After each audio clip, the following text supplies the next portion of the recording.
Saudara-saudara, sekarang kita masuk pada tema berikutnya, yaitu dilema manusia berdosa. Kita telah membahas tentang pengaruh dosa atas kehidupan manusia, bahwa dosa sangat bertentangan dengan kehendak Allah. Dosa telah menjalar ke seluruh dunia dan mempengaruhi dan mengendalikan seluruh aspek kehidupan manusia. Manusia berdosa hidup di dalam penderitaan.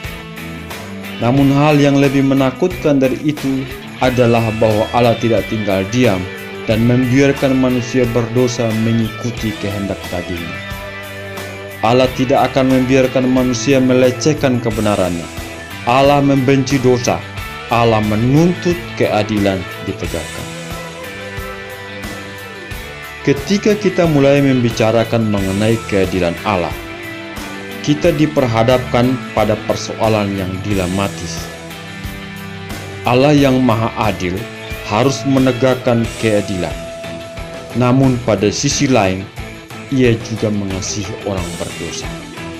Timbul di sini pertanyaan, bagaimana mungkin Allah yang Maha Adil menyatakan keadilannya kepada manusia berdosa dan menjatuhi hukuman atas pelanggarannya?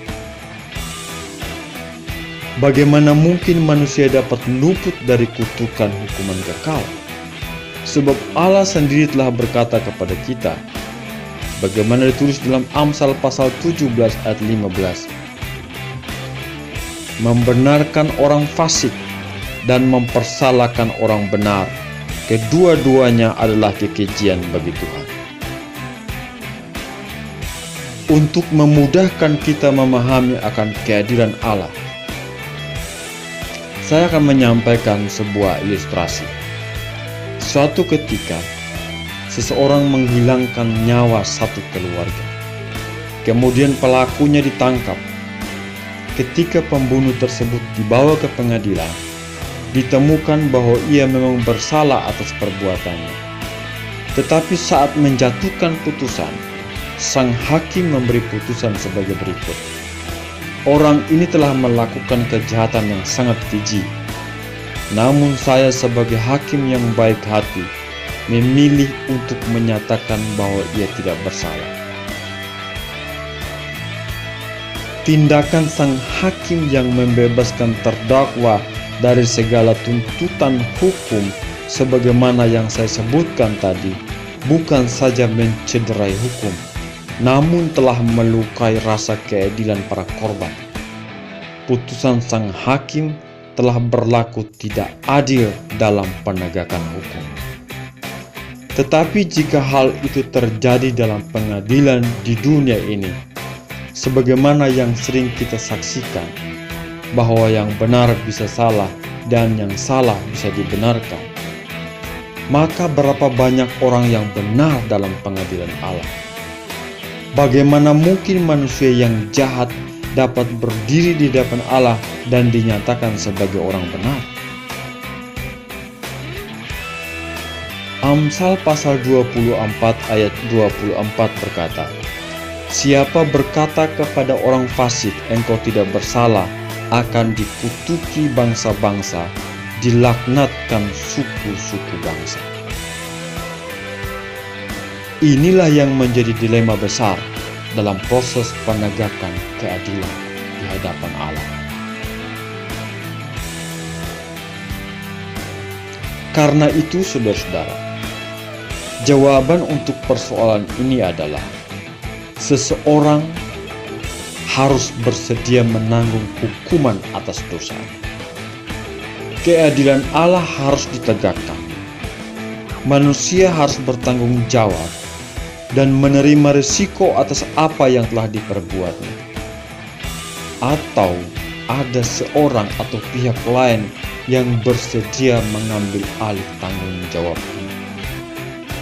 Namun betapapun manusia berusaha membenarkan diri dari dosa dengan berbagai cara, tidak dapat menghindarkan dia dari tuntutan keadilan Allah.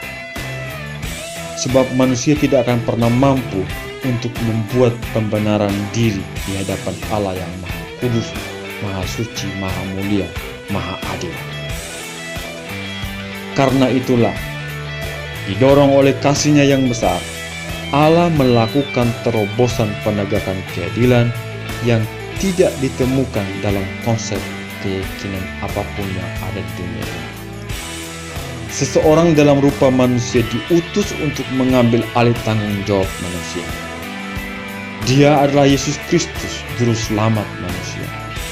Melalui karyanya yang besar di atas kayu salib, Tuhan Yesus memikul seluruh dosa manusia dan diungkapkannya dengan satu kalimat, "Sudah selesai." Inilah sukacita yang luar biasa. Kita tidak menanggung hukuman atas dosa kita, karena hukuman dosa telah ditanggung oleh Kristus melalui pengorbanannya di atas kayu salib. Pola penanggungan ini sebenarnya telah digambarkan dalam cara Allah menangani dosa umat Israel dalam Perjanjian Lama. Seperti yang terjadi pada peristiwa matinya anak Harun, Allah mengambil inisiatif pendamaian dengan cara mengorbankan binatang. Melalui Musa, Allah menyuruh Harun mempersembahkan korban penghapus dosa dengan cara sebagaimana ditulis dalam Imamat pasal 16 ayat 15. Ia harus mengambil domba jantan yang akan menjadi korban penghapus dosa bagi bangsa itu dan membawa darahnya masuk ke belakang tabir. Kemudian haruslah diperbuatnya dengan darah itu seperti yang diperbuatnya dengan darah lembu jantan, yakni ia harus memercikannya ke atas tutup pendamaian dan ke depan tutup pendamaian itu. Yang satu harus disembelih untuk menjadi korban penghapus dosa bagi bangsa itu. Dan yang kedua adalah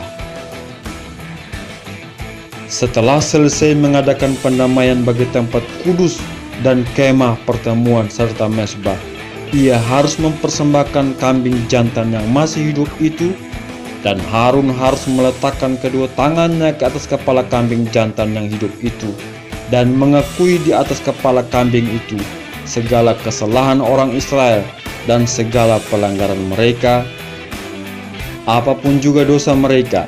Ia harus menanggungkan semuanya itu ke atas kepala kambing jantan itu dan kemudian melepaskannya ke padang gurun dengan perantaraan seseorang yang sudah sedia untuk itu. Imamat pasal 16 ayat 20 sampai ayat yang ke-22. Di sini Tuhan memakai binatang sebagai korban untuk mengajarkan kita satu kebenaran tentang karya pendamaian Kristus di atas kayu salib. Mari kita perhatikan nyataan yang luar biasa tentang penanggungan dosa ini. Harun harus meletakkan kedua tangannya ke atas kepala kambing jantan yang hidup itu dan mengakui di atas kepala kambing itu segala kesalahan orang Israel dan segala pelanggaran mereka, apapun juga dosa mereka. Ia harus menanggungkan semuanya itu ke atas kepala kambing jantan itu dan kemudian melepaskannya ke padang gurun. Imamat pasal 16 ayat 21 sampai ayat yang ke-22. Kambing harus membawa atas dirinya semua kejahatan bangsa Israel ke padang gurun.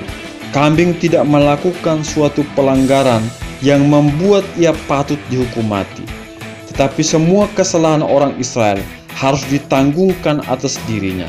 Itulah pola penghapusan dosa pada masa Perjanjian Lama.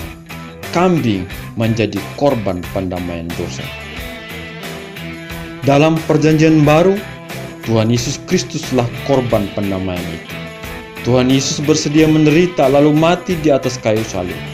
Pengorbanan ini menyangkut dua hal.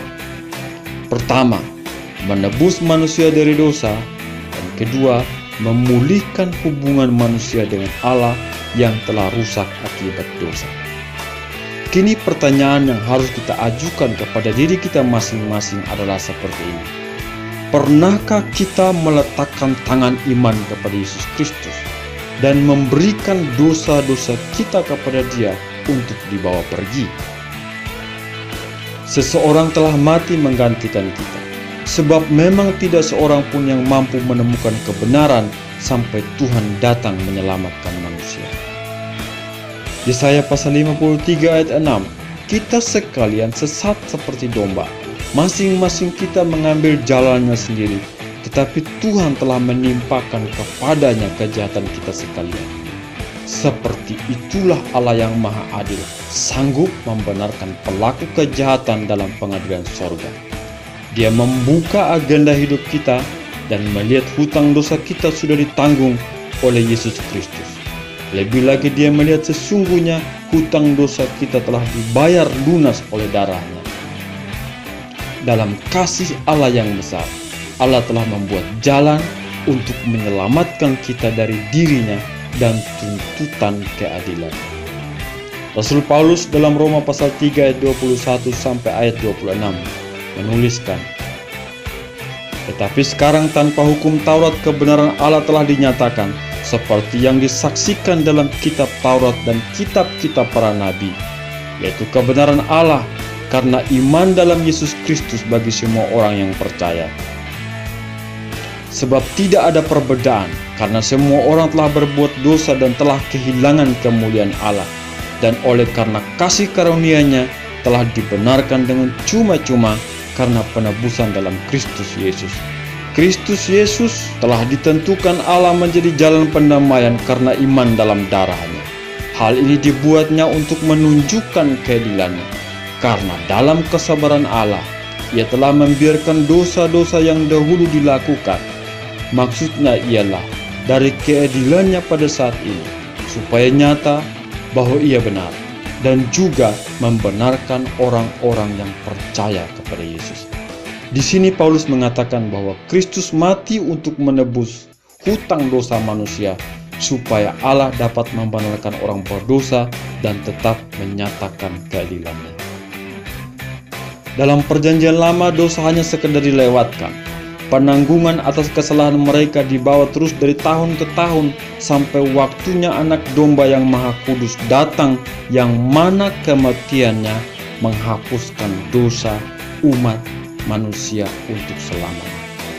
Dalam hal ini kematian Kristus bukan hanya untuk membenarkan umat manusia, namun juga untuk menyatakan kebenaran Allah. Pembenaran diberikan dengan cuma-cuma kepada kita lewat penebusan di dalam Kristus Yesus Tuhan kita.